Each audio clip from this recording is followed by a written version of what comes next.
Selamat pagi, salam asuransi. Saya Andres Filipino, guru asuransi Anda.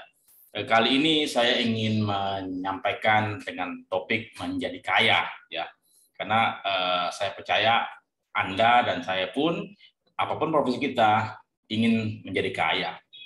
Dan saya pun juga belajar bagaimana menjadi kaya dari awal, ya, sejak tahun 2000 awal, ya. Oke, saya percaya semua orang ingin menjadi kaya, ya, mau menjadi kaya. Di luar sana, di berbagai negara, semuanya ingin menjadi kaya. Bahkan dengan berbagai macam cara mereka melakukannya untuk menjadi kaya. Tapi saya percaya bahwasannya apapun yang kita kerjakan, apapun yang kita lakukan akan kembali kepada kita. Ya. Namun kemudian, tidak semua orang bisa menjadi kaya. Mengapa? Mengapa? Apakah katakanlah menjadi kaya itu susah, sukar, sulit? Ya, menjadi suatu misteri, menjadi suatu teka-teki, menjadi suatu resep ajaib, ataupun suatu hal yang katakanlah hanya segelintir orang yang tahu. Jadi tidak semua orang bisa menjadi kaya, dan hanya beberapa orang saja yang mengetahui resep menjadi kaya. Bagaimana resep menjadi kaya? Oke, saya akan berbagi. Nah, jadi semua orang yang menjadi kaya. Apakah menjadi kaya itu harus harus kita datang ke dukun, ya, pesugihan, ke Gunung Kawi ataupun ke gunung apa, ya, untuk mendapatkan menjadi kaya?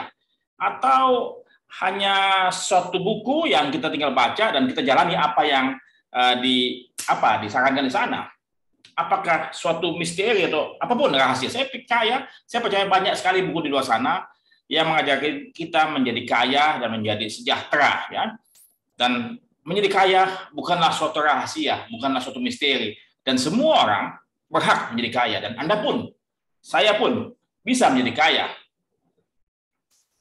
Nah, si Kevin Gates menyampaikan bahwasannya sejahtera ataupun makmur itu bukan tergantung dompet ataupun uang yang kita miliki di rekening bank, tetapi kembali kepada sangat bergantung pada hati kita dan pikiran kita.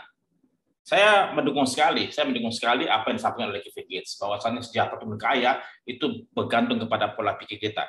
Jangan sampai nanti katakanlah kita mau menjadi kaya, tapi ternyata nggak bisa-bisa. Kenapa? Karena kita harus membetulkan kita punya pola pikir dulu. Karena semuanya itu berasal dari pikiran kita. Tanpa kita membenahi pikiran kita, saya percaya usaha apapun mungkin akan menjadi gagal. Jadi pertama kali adalah membenahi pikiran kita, agar kita bisa menjadi kaya dengan pasti secara bertahap. Ya. Nah, siapa tidak kenal si Aziz Syamsuddin ini? Adalah seorang anggota partai, ya, Dewan Perwakilan Rakyat. Berapa gaji DPR? Saya percaya gaji besar. Apa dia tidak kaya? Ya, apakah dia belum kaya? Saya percaya dia adalah orang kaya di atas rata-rata Indonesia. Tapi mengapa dia masih melakukan hal-hal yang kurang pantas? Ya, secara logika kayaknya nggak pas, ya. Orang kaya masih melakukan kejahatan. Jadi ini hal yang katakanlah kita mesti perhatikan, bahwa pola pikir tidak bergantung pada pendidikan ataupun posisi ataupun jabatan. Pola pikir bisa kita miliki dengan baik kalau kita berada di posisi manapun. Akhil Mukhtar juga sama, ya.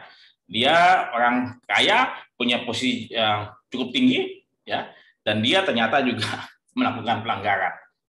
Ya, seperti halnya dengan Aziz Syamsuddin tadi, ya.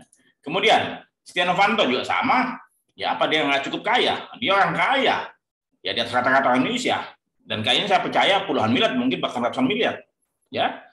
Jadi masih berasa kurang. Jadi memang kaya itu berasal dari pikiran, ya. Jadi orang yang sudah punya duit banyak di mata orang yang biasa, tapi dia merasa miskin dan ingin menjadi kaya dan kaya terus. Jadi akhirnya kekayaan ini menjadi suatu penyakit, ya. Ingin terus mendapatkan hal-hal yang lebih, bahkan dengan berbagai macam cara dihalalkan. Bupati Langkat, apa tidak kaya? Ya, untuk sebagian besar masyarakat Indonesia dia kaya, punya posisi, ya, punya gaji besar, punya kebunan kelapa sawit yang besar, tapi masih aja dia melakukan korupsi. Kekayaan tersebut berasal dari pikiran. Ya. Nah, ini dukun Cilik Ponari, ya, yang dulu terkenal, yang sempat menghasilkan uang ratusan juta bahkan miliaran, ya. Dan kemudian saat ini posisinya dia, ya, kembali kepada titik semula di mana dia berangkat. Ya, jadi kita bisa mulai kekayaan tersebut dari titik nol dan kita bisa naik berangkat. Tapi kalau kadang kita tidak benahi kita punya pikiran, ya kita akan kembali ke titik nol lagi. Jadi apa? Benahi dulu pikiran kita, ya agar kita tidak kembali ke titik awal. Kita kalau bisa naik setahap, naik 2 tahap, 3 tahap terus-menerus, dan kita pertahankan. Ya karena kekayaan tersebut harus apa? Di-maintain, bukan untuk dihabiskan. Banyak atlet-atlet di Amerika Serikat yang menghasilkan jutaan dolar pada waktu berjaya, ya. Tapi pada kehidupan tua mereka sudah bangkrut. Kenapa? Karena tadi tidak di-maintain, karena posisi dia memang dari nol, dari miskin, kemudian kaya, mendadak OKB, tidak memelihara kekayaan tersebut dengan baik, tidak di-maintain dengan baik, dan terus foya-foya. Alhasil apa? Kembali ke titik semula, titik nol. Jadi apa? Pikiran kita mesti apa? Diperbaiki terlebih dahulu untuk dapat memelihara kekayaan tersebut. Nah, apa alasan Anda menjadi kaya? Kalau saya, alasan saya menjadi kaya, saya ingin membantu lebih banyak orang, ya, di gereja, di masjid, di lingkungan sekitar. Ya, saya ingin rencana membangun poliklinik, pengobatan gratis. Saya ingin membangun juga sekolahan gratis. Saya kasih beasiswa yang orang tidak mampu. Saya kasih dapur umum untuk memberikan makanan banyak orang secara gratis. Wah, banyak sekali alasan saya. Tapi apakah katakanlah kita harus menunggu kaya baru berbuat baik? Tidak, ya. Kita bisa melakukan kebaikan tersebut dengan posisi kita saat ini. Apapun yang kita miliki. Bahkan seorang janda miskin, ya, seorang janda miskin, perempuan tua, dia memberikan kontribusi, ya. Dia punya derma jauh lebih mahal dibandingkan orang kaya yang memberikan derma yang lebih banyak.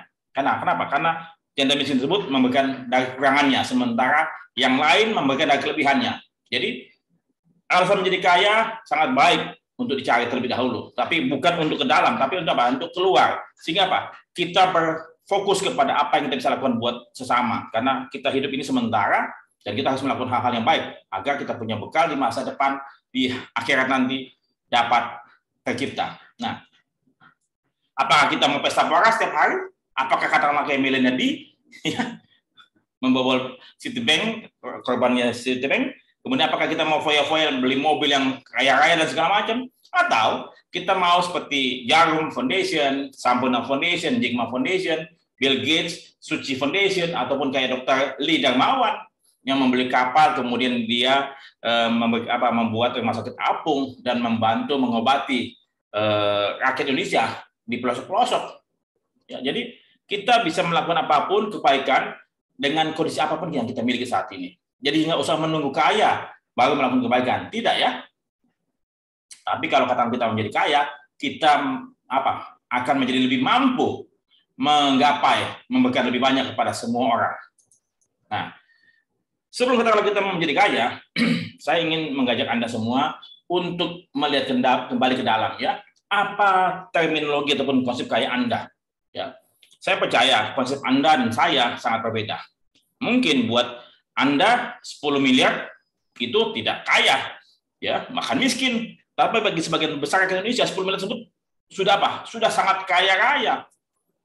Ada yang sebagian bilang rumah 200 meter persegi, ya, sangat miskin. Kenapa? Karena rumahnya dia 2 hektar.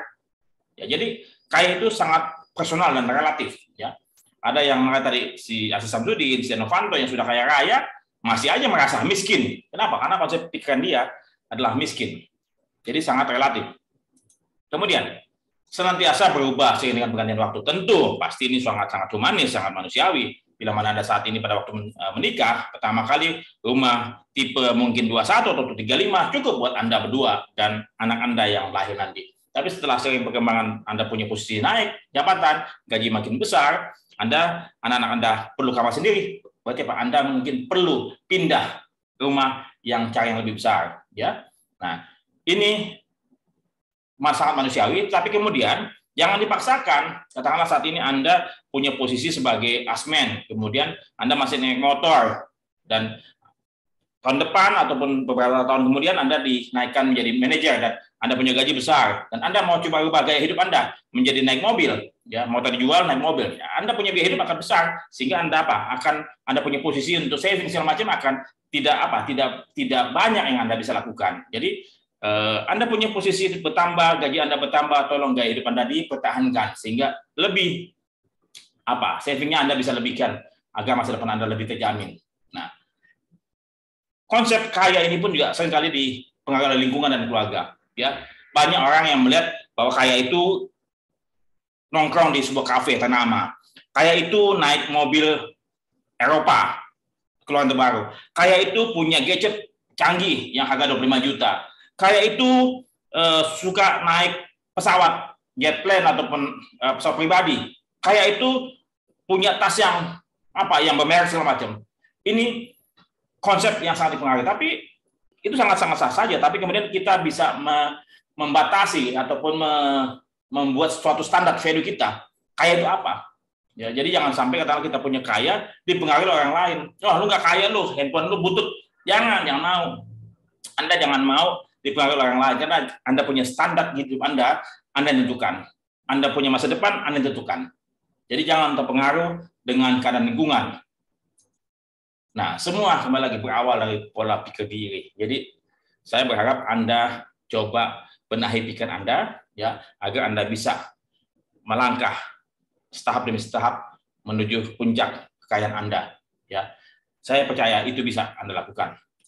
Kemudian kekayaan itu tidak semua berkorelasi dengan harta benda ya, karena kekayaan itu tersebut bisa saja hubungan yang harmonis dengan istri, suami, anak-anak ya, beberapa kesehatan, hubungan Anda dengan relasi di luar sana, networking Anda bagus ya, Anda punya nama baik itu sangat-sangat dihargai, Anda punya karya begitu banyak ya. Jadi tidak semua bersifat harta benda, tapi sebagian besar orang hanya melihat bahwa kaya itu dihitung dengan materi, rumah besar, mobil mewah, tabungan yang banyak ya. Sekali lagi ya, kekayaan itu tidak perlu dipertontonkan ya. Saya lupa tambahkan, tapi kekayaan itu tidak perlu ditontonkan. Ya kenapa? Kalau yang kaya itu sesungguhnya jauh lebih sederhana. Dan terus saja saat ini banyak orang kaya di Indonesia yang norak ya. Dan di luar sana masih sangat banyak orang kaya yang jauh lebih kaya daripada mereka, tapi mereka sangat-sangat sederhana. Ya coba yang punya Facebook, yang punya Google, yang punya apalagi di sana Amazon, mereka sangat-sangat sederhana terlihatnya. Jack Ma, ya kaya mereka di luar sana jauh, sangat kaya raya, sangat jauh dibandingkan orang kaya Indonesia yang mempertontonkan kekayaan mereka. Saya pikir kekayaan tersebut nggak perlu dipertontonkan. Justru kalau misalnya boleh dibagikan tanpa diketahui oleh orang lain. Jadi itu konsep kaya tersebut ya. Dan kemudian kaya tersebut bisa dimulai dari titik nol, seperti saya sampaikan ya. Semua atlet-atlet yang luar negeri tersebut berangkat dari titik nol. Ya mereka bisa kaya dan kemudian ada yang bertahan. Ya bahkan saat ini di Indonesia banyak atlet yang cukup kaya yang saya lihat ya, kayak si Inul, kayak Tukul yang berangkat dari titik nol dan mereka sampai saat ini masih bertahan dan memelihara, dan mereka hidupnya pun juga sangat-sangat sederhana ya, tidak terlihat glamor ya. Saya sangat menghargai Tukul dan Inul, tetapi di luar sana masih banyak yang OKB ya, that's okay, itu fine saja. Tinggal tapi kemudian kembali lagi, apakah patut dipertontonkan membuat orang lain merasa miskin dan kekayaan Anda lihat hanya berdasarkan materi, padahal sesungguhnya saya percaya kalau katakanlah Anda gunakan untuk kebaikan orang lain, seperti tadi misalnya berbagai macam foundation ataupun yayasan, saya percaya Anda punya hidup akan jauh lebih bermakna. Kembali lagi, Anda dan saya bukan berasal dari bumi ini. Kita lahir sementara, hidup, dan besok mati. Ya, jadi kekayaan tersebut tidak akan kekal, ya, karena kita memang tidak kekal. Apapun yang kita bawa, kita lahir tanpa membawa apapun. Ya, kita lahir tidak bawa apapun. Pada saat kita mati nanti, kita juga membawa apapun. Yang kita hanya bawa adalah amal dan dosa. Jadi gunakanlah kekayaan tersebut dengan sebaik-baiknya untuk menumpuk kekayaan akhirat abadi dalam bentuk amal yang begitu besar, sehingga kebahagiaan kita bukan cuma sementara saja, tapi abadi di akhirat nanti. Dan beberapa hal yang saya sangat setuju dengan Warren Buffett ya, bahwasannya jangan menabung ataupun berinvestasi setelah Anda berbelanja. Tetapi Anda berbelanja setelah Anda berinvestasi. Artinya apa? Anda punya penghasilan, ada investasi yang terlebih dahulu untuk masa depan. Sisanya baru Anda belanjakan. Ini konsep yang saya sampaikan, ya, bahwasanya Anda punya income 100%, 10 juta, Anda saving 20%, 2 juta. Sisanya Anda berbelanjakan. Cukupkan. 8 juta cukupkan. Ya, Anda cukupkan sampai Anda punya tanggal gajian bulan depan, ya. Jadi ini konsep awal, ya, konsep awal katakanlah tadi saving, ya, saving baru belanjakan. Ini yang saya setuju dengan Warren Buffett, ya. Ini yang saya pakai, ya. Saya saving terlebih dahulu, baru saya belanjakan. Ini salah satu rumus ajaib yang sebetulnya bisa dilakukan oleh orang lain, oleh semua orang, bila mana mereka disiplin untuk melakukan apa? Saving untuk masa depan. Dan saya yakin kalau semua orang melakukan hal ini, semua orang bisa kaya kok. Tinggal nanti selanjutnya saya akan coba sampaikan bagaimana berinvestasi atau melakukan pengelolaan keuangan. Ya, nah ini beberapa buku saya yang Anda bisa peroleh, dan ini saya anjurkan Anda beli Benahi Cara Hidup, ya, untuk Anda benahi pola pikir Anda, karena bagaimanapun juga pola pikir tergantung Anda punya hidup, ya. Bagaimana hidup Anda, semua tergantung pola pikir Anda. Dan ini Millionaire Mindset, ya, semuanya berasal dari pikiran. Ini 2 buku yang saya sarankan untuk Anda beli supaya apa? Membenahi pikiran Anda. Dan selanjutnya ini untuk pada waktu Anda mempersiapkan pensiun, ya, jauh-jauh hari. Dan ini untuk pernikahan Anda, ya, jangan sampai Anda bertengkar, bercerai karena uang. Padahal sebenarnya uang yang bukan menceraikan Anda, tapi Anda sendiri berdua yang menceraikan diri masing-masing. Karena uang adalah benda mati, dan benda mati tidak mempengaruhi orang yang hidup. Ya. Demikian dari saya, cara kaya menjadi kaya, dan semoga bermanfaat. Semoga Anda pun juga bisa mencapai kaya, ya, seperti halnya, dan saya pun juga sedang menuju ke tingkatan yang lebih atas, tapi kemudian saya pun juga punya suatu values, dan Anda punya suatu values, dan kita punya values mungkin tidak sama. Tapi yang pasti, ya, kembali lagi tadi, kita harus lebih baik dari waktu ke waktu. Dari hari kemarin dan besok harus lebih baik dibandingkan hari ini. Oke, terima kasih. Semoga bermanfaat. Salam asuransi. Menjadi kaya.